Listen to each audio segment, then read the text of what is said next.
are you going to maintain the line that you think Usyk wins the rematch? Usyk wins the rematch. All day? All day long. I can't see how Tyson Fury beats him. He's not going to knock Usyk. Because I just have an inherent belief that Fury has the ability to dig deep. I think he's lost, and I think your reaction to losses define you. And I take Duke's point about and bow to the knowledge, of course, that losing earlier in your career is more recoverable than losing later. Mm-hmm. Obviously, there's interjections into Tyson's career where he's had 2 or 3 years out of the ring where he didn't fight for obvious reasons. So that puts him back. He's never had to react to a loss before, so we don't know how. He's going to respond. Tyson is to be believed that he has all, and I don't think it is to be disbelieved, that he has all the attributes of a fighting man to come back and overcome adversity. This is the first opportunity we have to see it. He went in against Wilder early after his comeback, 2 fights into his comeback with pretty much tune-up fights, and pulled himself into a situation where no one thought he could overcome Deontay Wilder, and he did in all 3 fights in my book.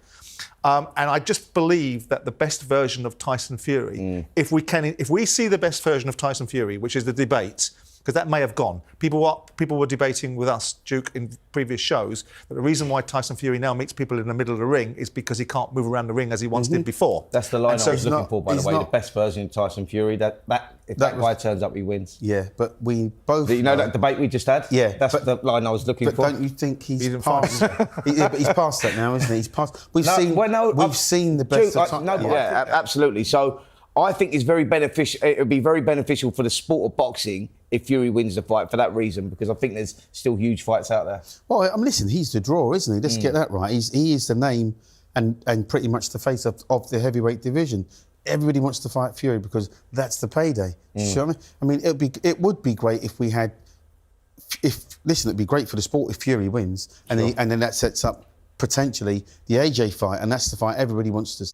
I just got done watching Simon Jordan, Spencer Oliver and Duke McKenzie on TalkSport. And Duke McKenzie, as ever, Duke McKenzie is a tremendous pundit. I liked him as a commentator as well. He used to commentate on ITV and things like that. You don't really see as much of him these days, which is a shame because I think he is one of the best out there. He's very good, he's very articulate, he really understands the sport of boxing. Multiple time world champion. In fact, I think he was a 2 or 3 division world champion easily. He's very well spoken. A lot to like about Duke McKenzie. And over the last couple of months, his predictions have been really on point. And in this podcast that Spencer Oliver, Simon Jordan are doing, they'll talk about other things, Conor Ben and other things like that. But the actual TalkSport video, which is about an hour long, it kicks off literally from the first 21 minutes is purely just talk of Fury versus Usyk, the rematch. And shock horror, but do you know who Simon Jordan's picking? He's picking Tyson Fury, and he's not giving any real reasons.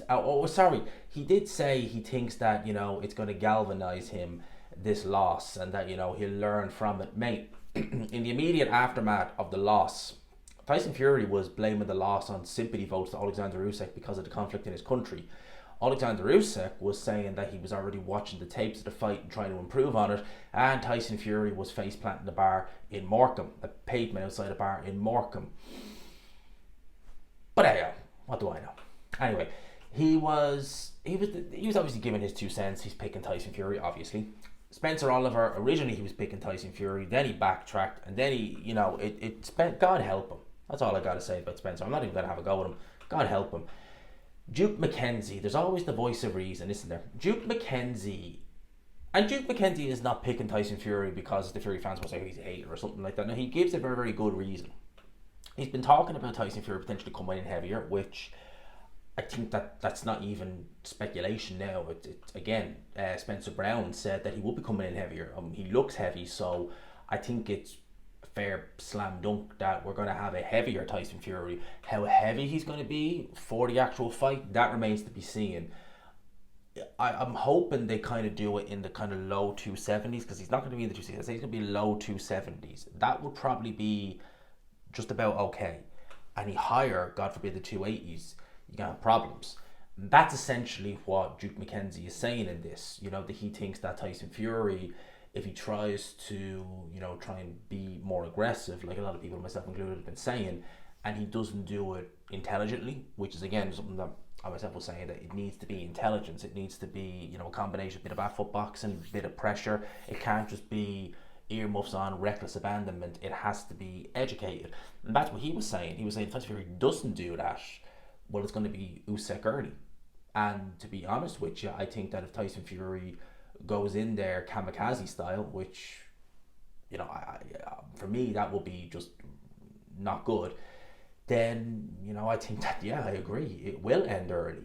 Simon Jordan, there was a few points he did raise about Alexander Usyk in the immediate aftermath of the Fury fight, saying that, you know, oh, he took some damage, which he did, you know, all this narrative that, you know, he had a broken jaw and this, that and the other. No, that didn't happen. But certainly, will Alexander Usyk, was he leaving that Fury fight feeling better than he was when he stepped through the ropes? In terms of physically, no. It's got to take something out of him. But we forget that Tyson Fury, again, straight after this fight, again, he's face planting a pavement outside of Morecambe. He was hurt way worse. And Simon Jordan trying to make excuses to say, well, Tyson Fury's been hurt before. No. Tyson Fury has been down in fights. There's a difference between going down and being hurt the way Fury was, okay? Plenty of fighters have been dropped throughout the course of their career, but they haven't been necessarily hurt. It's happened to plenty of fighters. Tony Bellew was a prime example. When he won his world title against Ilunga Makabu, he was down in that first round. Was Tony Bellew hurt? Of course he wasn't. He was caught with a good shot. He, you know, did a little tumble when he went down. But was he actually hurt? No. Tyson Fury, in this fight, the only time in his professional career you can genuinely say he was truly well and truly hurt. He didn't know where he was. He was stumbling all around the ring. He went from every, I think, corner of that ring before eventually falling into a corner and the referee correctly administered a count. That's never happened before. When that's happened at this point of your career, and again, Duke McKenzie, very wise in his analysis, saying that, you know, when they were saying that this loss may galvanise and it may, you know, bring out some hunger in Tyson Fury, Duke McKenzie very smart to point out that, yeah, you know, a loss early in your pro career, it definitely can galvanise you. It can show you the mistakes you made. You can learn from them. You can come back a much, much better fighter. We've seen it happen to loads of fighters over the years, but not an aging fighter who was a world champion going into the Usyk first fight in the kind of peak of his fame to lose like that. And again, seeing actions speak louder than words. You know, Tyson Fury can say, oh, it's this, that and the other. Well, the actions from what I've seen, again, you know, the bar, I know actions speak louder than words, and he's been saying, you know, oh, it's the conflict in Usyk's country. You know, that to me is not indicative of a man who's really learned anything or is really going to improve on anything. That, you kind of have to expect that from TalkSport. You know, Simon Jordan, it's very seldom I agree with Simon Jordan. There are times where he does say the odd thing that you might agree with, but when it comes to boxing, stuff like that, look, Simon Jordan, he has his favourites, and I think if you look at someone like Eddie Hearn, no matter what Eddie Hearn does, Simon Jordan's going to critique him. You know, with Frank Warren, for the most part, sometimes he can critique him, but for the most part, when it comes to Tyson Fury, it doesn't matter what Tyson Fury does, Simon Jordan just seemingly will always, you know, back Tyson Fury. It's just the way it is. And if you go against that, you know, he's kind of looking at you like, what the hell, how could you? Spencer Oliver, though, said something very interesting in this. And again, I'll probably play a couple of excerpts from the interview. I'll stick my own logo over it as well, so you can have a listen at the start of this. But Spencer Oliver basically said that Fury winning this would be good for boxing. And I get the impression that's kind of the mindset of a lot of the guys, certainly those two at TalkSport, with regards to this. They're not necessarily, and you can tell Simon Jordan, you know, when he's asked to explain his reasons for picking Tyson Fury, he's not outlining anything from a technical point of view. It's wishful thinking. It's as simple as that. When Spencer Oliver said, you know, Fury winning will be good for boxing, it'd be better for boxing than Alexander Usyk. I mean, it definitely brings a lot of truth home about we kind of already knew that with TalkSport, with those guys anyway. But it does make you kind of think. Now, Tyson Fury beating Alexander Usyk back in May, would that have been good for boxing? I don't think so. I don't think it would have been, because you got to think of it like this. Tyson Fury said that if he'd have beaten Alexander Usyk and become undisputed champion, he would have vacated all the belts except for the WBC, which meant that we would have had the titles all fragmented. God knows who would have got them. And Tyson Fury would have been given carte blanche by the WBC because Sullivan just doesn't care, Unless, of course, you're not one of his favourite fighters, in which case then, mandatory after mandatory, and God forbid you don't fight one of them, and God forbid the challenger, the mandatory challenger, even has to fight an eliminator. I mean, sure, that's just incredible. But for someone like Tyson Fury or Canelo, that never happens. Never happens. Charlo, not a chance. No. But Artur Beterbiev, mandatory. There you go. He would have been given carte blanche to do whatever he wanted. I mean, at the end of the day, this is a guy who fought Derek Chisora in a trilogy fight that no one asked for, charged the UK record pay-per-view price, completely ducked the Alexander Usyk fight, moved the goalpost more than Boris Johnson did in 2021, and then, just to rub salt in the wounds, when people even dared ask, okay, well, if you can't fight Alexander Usyk, you're going to fight one of your contenders, Frank Warren tearing the head off Adam Catterall for even insinuating that. Frank, you put Tom Schwartz versus Tyson Fury on, and you sold that as a world title fight. Alright, and the Fury fanboys always say, well, he wasn't WBC champion. No, they sold it with that lineal title crap.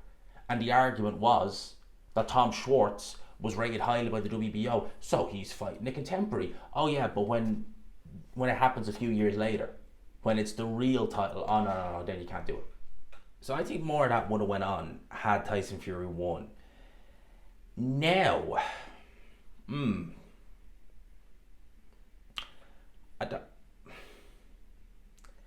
I don't want to say I agree necessarily, right? I don't want to say I agree necessarily that Tyson Fury winning would be better.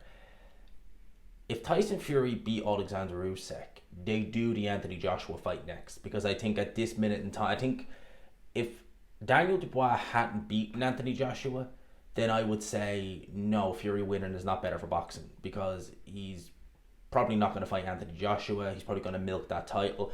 But given the fact that Anthony Joshua was decimated by Daniel Dubois, Tyson Fury, if he beats Alexander Usyk, would see Anthony Joshua, he'd see that fight like taking candy from a baby. And in the short term, the eyes of the world would be on boxing. Even if Anthony Joshua is coming out the back of a loss, or potentially what they could do, I think it would be risky, but I probably would make Joshua the slight favourite. They could do Joshua Wilder. I know they talked about that with Simon Jordan and Spencer Oliver and Duke McKenzie, Joshua versus Wilder. If he was to fight Wilder and beat him, then they could, well then, he's coming in off the back of a win.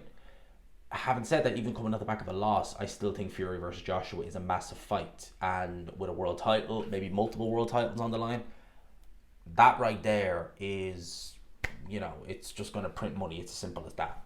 And it would put eyes on the sport of boxing. It would do it in the short term, because I think like the winner would probably sail off into the sunset, as would the loser, most likely.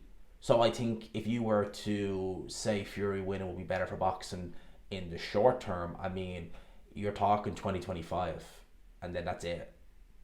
Usyk winning in the long term, I think, is better, because I think obviously Alexander Usyk is not going to carry on his career. He will most likely, I would say, retire after the Fury fight, in which case he will he will fracture the division, so the belts will all get, fractured all over the place, in which case we can see some new champions, we can see some new contenders form, we can see kind of this new era really ushered in, and I think in the long run, that will be better. Again, if Fury had won in May, would it have been better for boxing? In my opinion, no.